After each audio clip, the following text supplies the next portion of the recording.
You know, Sam, sometimes I feel like this is the weirdest time to be alive. We can talk to anyone in the world in seconds, but still feel completely alone. I was thinking the same thing recently.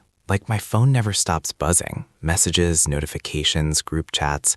But at the end of the day, I still feel this emptiness, and it's hard to explain why. Exactly. On paper, it doesn't make sense. We're more connected than any generation before us. But emotionally, a lot of people feel disconnected. I think that's because we confuse connection with interaction. Just because we interact all day doesn't mean we actually connect. That's such a good point. Scrolling, liking, reacting, it feels social, but it's mostly passive. We're watching people's lives, not sharing life with them. Yeah, and social media creates this illusion that everyone is around you all the time. You see people's faces, their updates, their stories, so your brain thinks, oh, I'm not alone. But emotionally, nothing is really happening. Right. It's like emotional junk food. It feels time, not connection. And then there's the way we communicate now. Conversations are shorter, faster, and shallower. Everything is compressed into texts, emojis, voice notes we listen to at 2x speed. I catch myself doing that, listening to someone talk faster just to get through it. That says a lot about how little patience we have for real conversation now. Totally. And real connection needs patience. It needs silence sometimes. It needs awkward pauses. But we hate all of that. We do. Silence feels uncomfortable now. The moment there's a pause, we reach for our phones. Which is ironic because silence is often where real emotions come out. Another thing I've noticed is how lonely comparison makes us feel. Social media constantly shows us highlight reels. Oh yeah, everyone looks successful, happy, busy, in love, glowing. And then you look at your own life, the messy, unfinished version, and you start feeling like you're falling behind. That comparison creates distance. You stop reaching out because you feel like everyone else has it figured out. And you don't want to ruin their perfect vibe with your problems. Exactly, so you stay quiet, and loneliness grows in silence. I think that's one of the biggest reasons people feel lonely today.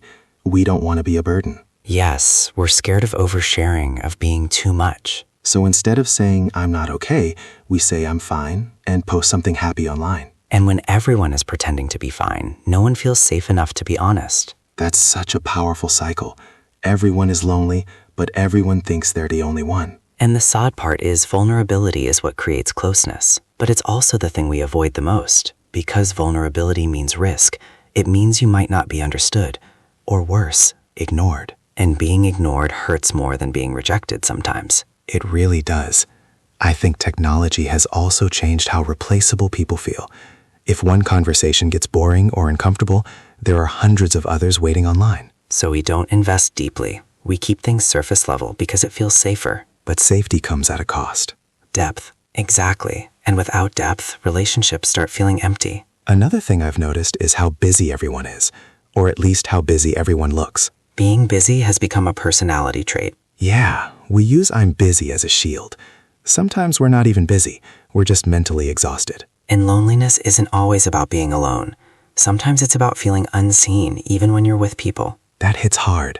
You can be in a room full of people and still feel invisible. Because no one is really listening. Everyone is half present. Half present has become the norm. So what do we do? How do we fix this? Or at least make it better? I don't think the solution is deleting all apps or moving to the mountains. Yeah, that sounds nice, but not realistic. I think the solution is intentional connection, choosing depth over convenience, like calling instead of texting, or actually asking, how are you, and waiting for the real answer. And being brave enough to answer honestly when someone asks us. That's the hardest part. It is, but maybe if one person starts being honest, it gives permission for the other person to do the same.